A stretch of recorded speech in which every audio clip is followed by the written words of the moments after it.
Pentecostes, quando pela primeira vez o Espírito apareceu. Todos estavam juntos no mesmo lugar quando o Espírito desceu. Um barulho repentino vindo do céu, semelhante a uma forte rajada de vento, foi o que pareceu. E toda a casa onde estavam sentados o Espírito preencheu. Eram línguas de fogo que lhes pareceu, se espalhando e pousando cada uma sobre cada seu. E foi assim que o Espírito Santo os encheu. Capacitados pelo Espírito falavam em línguas que nenhum deles sequer aprendeu. Judeus devotos de todas as nações estavam em Jerusalém quando tudo aconteceu. Mal o som se deu, uma multidão se ajuntou e se surpreendeu quando ouviram os discípulos falar no próprio idioma de quem se apercebeu. Muitos espantados se questionavam como aquilo era possível, vindo de quem só era Galileu. Como cada presente ouvia a mensagem na língua que fala desde que nasceu. A dúvida permaneceu, de habitante a visitante, do elamita ao judeu, porque foi na sua própria língua que cada um deles a mensagem recebeu. Ouvindo falar sobre as coisas magníficas de Deus, admirados e perplexos se perguntavam uns aos outros sobre o que realmente aconteceu, enquanto outros se riam e diziam que era por causa do que cada um bebeu. Mas Pedro, de pé com os 11, os defendeu,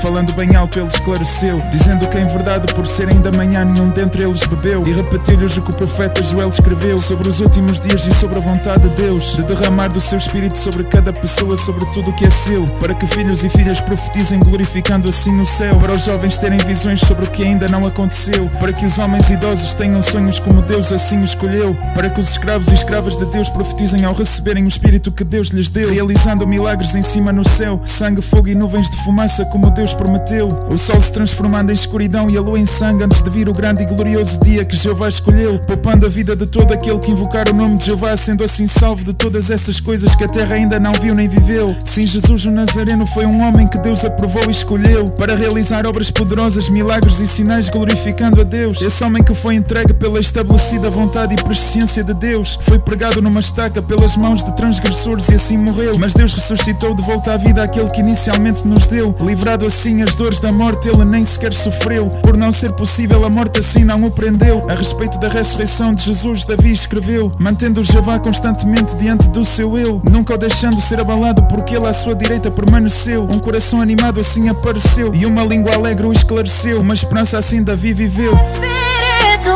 Espírito, nós clamamos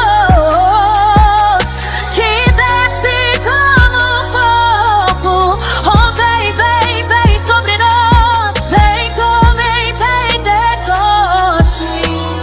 Oh, e enche-me de novo.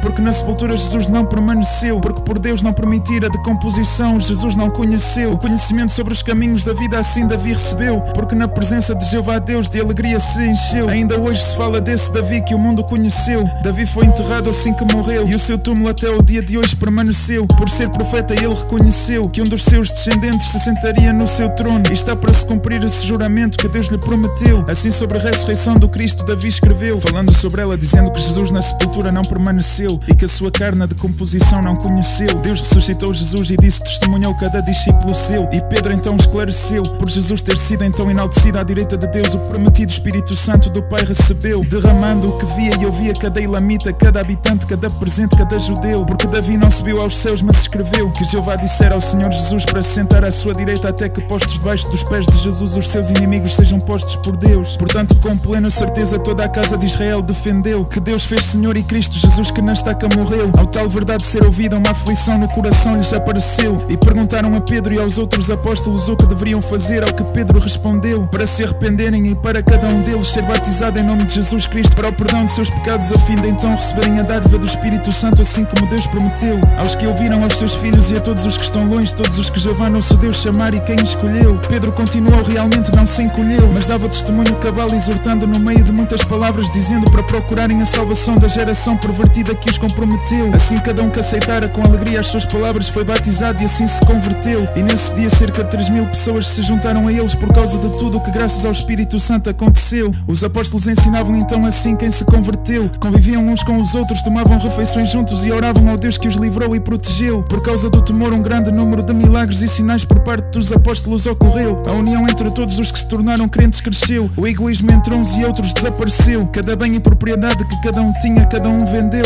e repartiu repartiam entre todos segundo a necessidade de cada um, o valor que cada um em troca recebeu. Dia após dia permaneciam constantemente no templo, unidos no propósito que Deus para nós todos escolheu, tomando suas refeições nas casas uns dos outros, compartilhando o seu alimento com grande alegria e sinceridade de coração, louvando ao Deus que os favoreceu. A simpatia cativou assim todo o povo e o fortaleceu, porque também Jeová diariamente continuava a acrescentar-lhes os que estavam sendo salvos, e assim até hoje a obra de Deus só cresceu. Só faltas tu, irmão e irmã, arrepender-te, batizar-te, porque por ti Jesus também morreu. Yeah.